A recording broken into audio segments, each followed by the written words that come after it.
You can feel it before you name it, the shift, the weight, the echo of time brushing past your shoulder like a ghost you used to know. The breeze of youth no longer carries the same power. It used to lift you, effortlessly, through crowded rooms, long days, loud laughter. But now the air is still, and in that stillness, something ancient begins to speak. You notice the silence more, not just around you, but within you. It's not empty, it's heavy, like the hush before a sacred word, like the pause before heaven moves. One by one, the roles that once defined you begin to slip. You are no longer the strong one, no longer the loudest voice in the room. People look past you now, as if your time has passed. But let me say this plainly. Time has not passed you, it has prepared you. This isn't the end of your influence. This is the burning away of distractions, a divine narrowing, a holy pruning, because only the faithful, only the ones who've been through the fire, can carry what's next.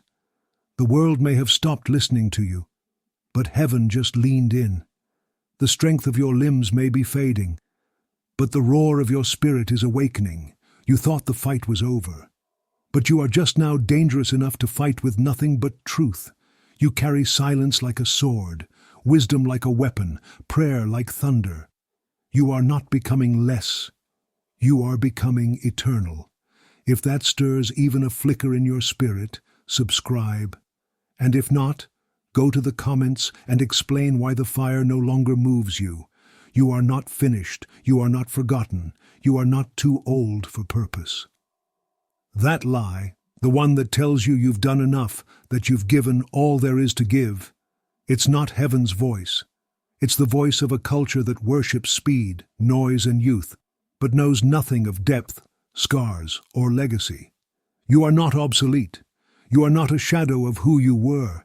You are a witness, a survivor, a keeper of sacred fire. Every wrinkle on your face is a line written by time and God, each one telling a story that the world desperately needs but is too distracted to hear.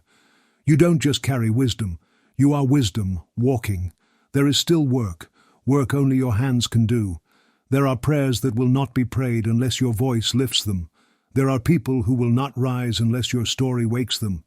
There are chains that will not break unless your obedience moves. You are not a bystander in this generation. You are a builder, a breaker, a blazing torch in the night. Heaven has assigned you to this hour, not despite your age, but because of it. There are mantles you thought you laid down that are being placed back on your shoulders. Not for comfort, for battle. Not to reminisce, to reign. This is your calling, to speak when others are silent, to stand when others shrink, to burn when others fade. Don't scroll away while heaven still waits on your obedience. Subscribe now, or admit in the comments that you're ignoring the call. There are traps, silent ones, clever ones, dressed in wisdom, but rooted in weariness. They don't shout, they whisper, and they find their way into the hearts of the faithful if we are not watching. The first is isolation, not sacred solitude, that's holy, but the kind of isolation that comes from wounds unspoken and offenses collected. You tell yourself it's peace, but really it's a slow surrender, a pulling back from people, from purpose, from presence. You stop showing up, because showing up means remembering how much you once mattered. But let me say this clearly, God still meets those who show up. Then comes bitterness. It doesn't arrive all at once. It forms in layers. A disappointment here, a betrayal there, a prayer unanswered, a friend who didn't stay. And over time it hardens your soul. You start to speak with cynicism, not discernment. You smile, but it doesn't reach your eyes. You hear truth, but you filter it through scars. Bitterness is not just an emotion. It's a toxin that poisons your intercession, your vision, your voice. Then, passivity. You convince yourself your season is over. You sit back, hands folded, saying, "Let the young do it." But that's not humility. That's abdication. You weren't called to retire in spirit, you were called to reign in wisdom. There are battles that don't need brawn. They need backbone. They need someone who's been through storms and still worships. Nostalgia is another trap, a sweet one, a tempting one. You start to believe that the best days are behind you, that revival only lived in the memories of youth. But hear me, God has never been trapped in time. He moves forward, and so must you. You are not called to relive the past. You are called to intercede for the future. And then, the quietest trap of them all, comfortable Christianity. It wears polite smiles and quotes the right verses. But underneath it, compromise, laziness, a domesticated faith that no longer startles hell. You keep the peace by avoiding truth. You shake hands with demons because they come dressed in manners. You become friendly to a world you were meant to confront. These are not harmless habits. They are strategies, warfare in slow motion. And if you do not wake up, they will cradle you into spiritual silence. But if you've seen these traps, if you've stared them down, walked through them, and still believe them, then subscribe. Take up arms. Your story isn't done. Your fight isn't over. And if you're still trapped, say so. We'll wait in the comments, because even warriors get stuck, but we don't leave them behind. This is not retirement. This is refinement. This is not the ending of your story. It's the sharpening of your sword. You are not stepping out of usefulness. You are stepping into authority. The world may say your best years are behind you, but heaven does not calculate purpose in decades. It measures it in obedience, in fire, in faithfulness. Moses was 80 when the bush burned, 80, when God finally said, "Now I can use you." Why? Because it took that long to burn off Egypt from his bones. Because the wilderness taught him the silence that Pharaoh never could. Because humility, not hustle, prepared him for the mantle. Caleb was not clinging to memory. He was asking for mountains. At 85, he didn't say, "Let me rest." He said, "Give me what God promised me." He saw giants, and his bones still burned with courage. That's not age, and that's anointing. Anna, she didn't need a pulpit. She didn't need crowds. She stayed in the temple, fasting and praying, and because she stayed, she was one of the first to recognize the Christ. Decades of prayer, years of silence, and God still honored her faith with revelation. Paul didn't end in ease. He ended in chains. But listen to his words. "I have fought the good fight. I have finished the race. I have kept the faith." The fire in him didn't dim with age. It exploded with legacy. Letters written in prison are now the pillars of our faith.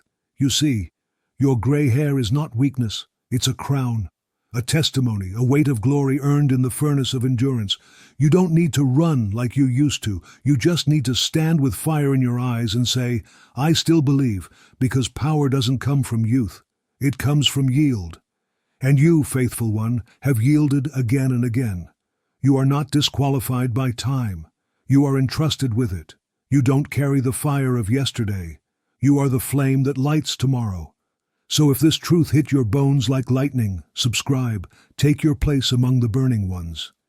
And if it didn't, if your heart stayed cold while your spirit was called, then tell us in the comments. Confess what made you forget the fire. We're not here to shame you. We're here to wake you. Let your no be sacred. Let your silence be thunder.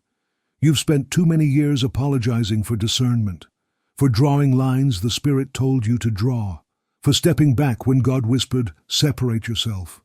But now, in this chapter, in this season, you must understand, boundaries are not arrogance, they are obedience. Jesus often withdrew, not because he lacked compassion, but because his fire required consecration.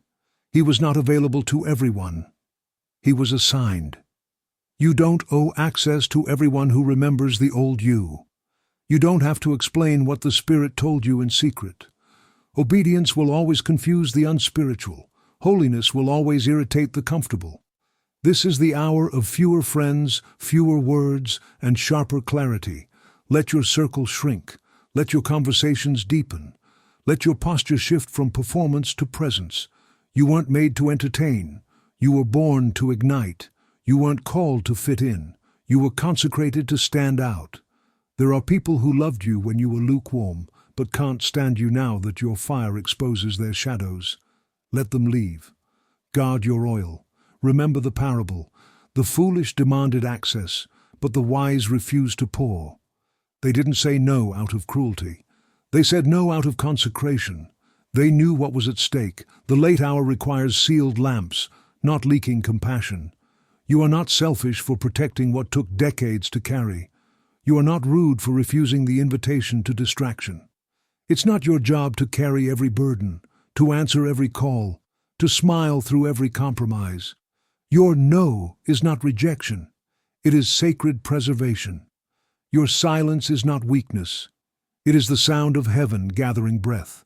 Some battles require absence. Some clarity only comes in solitude. And some destinies can only be protected by boundaries that look like rebellion to the undiscerning.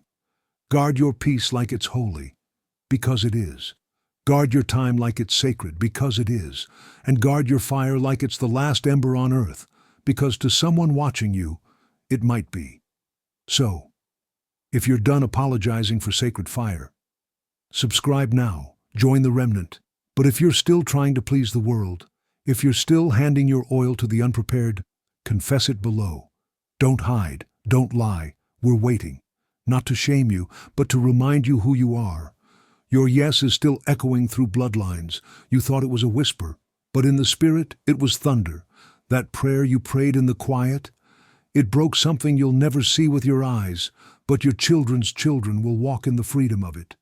That decision to forgive when no one apologized, that was not weakness. It was warfare. You rerouted a curse. You uncoiled a generational serpent. You are not just a believer. You are a hinge, a divine turning point in the lineage. Every time you said yes to God when it hurt, when it cost, when it isolated you, you carved a path for someone who doesn't have your strength yet. You walk through the fire so someone else can walk through a door. This is not legacy like the world defines it. Legacy is not loud. It is faithful. It is waking up another day and saying, "Here I am, Lord," still. And God is recording it. Heaven is not impressed by platforms. Heaven is moved by consistency. And the world will one day hear what your secret life has shouted in the Spirit. What you do in secret, Jesus said, will be declared from the rooftops, not by you, but by your grandchildren, by spiritual sons and daughters who rise because you chose to kneel. Some of your most powerful victories will not be seen until you are gone, but they will be undeniable. They will echo in marriages you healed without knowing, in ministries you midwifed without credit, in movements you birthed just by remaining faithful in a quiet room. You are not past your impact. You are passing it on. You are not irrelevant. You are irreversibly woven into the story of deliverance for a generation that doesn't yet know your name, but will reap your obedience like oxygen. This is not retirement. This is revival, and you are the root system holding up the tree. So if you believe your life still preaches, if you believe heaven still leans in when you speak, subscribe now, stand in agreement, take your place again. But if you think your impact ended years ago, tell us why. Confess the lie. Expose the despair. We are waiting in the comments, not with shame but with oil. Flame over fading. You are not fading, you are becoming flame. This life is a slow-burning altar, and old age? It is the incense rising, holy and fragrant, carrying prayers to the throne. Every wrinkle etched on your skin, it's a war map. Every scar you carry, a prophecy written on your body. You are not diminished by years. You are refined. Like gold tested by fire, you burn brighter with every trial endured. Remember Moses, cold at 80. His best battles fought when youth was behind him. Caleb asked for mountains in his 90s, not because he was reckless, but because his spirit refused to settle. This is your season to rise, not retire. Your story is not one of decline. It is a crescendo. Lean into the fire. Let your spirit roar louder than the whispers of the world. If this truth stirs your soul, subscribe now. Don't let the flame flicker out in silence. If not, confess below why the fire does not move you anymore. Roar until your final breath. Roar louder. Pray harder. Fast deeper. The faithful do not retire, they resound. You are never called to bow out quietly, to slip away unnoticed. No. Your voice is thunder, your spirit a battle cry. You are the voice in the wilderness, calling generations back to faith, to courage, to a holy unrest that will not be silenced. You have a fire in your bones, a roar locked inside your prayers, waiting to shake the heavens. This is your moment to storm the gates, to stand with your hands raised, to cry out until walls fall. Do not grow weary, do not lose heart. The enemy fears the roar of the seasoned, the prayers of the persistent, the faith of the refined. If your spirit catches fire here, subscribe. Join the roar of those refusing to grow silent. If you hold back, admit why below, we're waiting. Let your finish line tremble. Do not walk quietly to your finish line. Roar until your final breath. Your legacy is warfare, and your prayers, they punch holes in the sky. This is not the end. It is the climax of a divine battle, the final charge of a warrior who refuses to yield. Every step you take shakes the earth. Every word you speak bends the will of heaven. You are fire. You are legacy. You are thunder. Let this anthem rise from your soul. I am fire. I am legacy. I am thunder. Will you stand? Will you roar? Subscribe now. Let your life be a war cry into eternity. If you've come this far and still haven't subscribed, what more must heaven show you? Speak your resistance in the comments. We will pray until it breaks.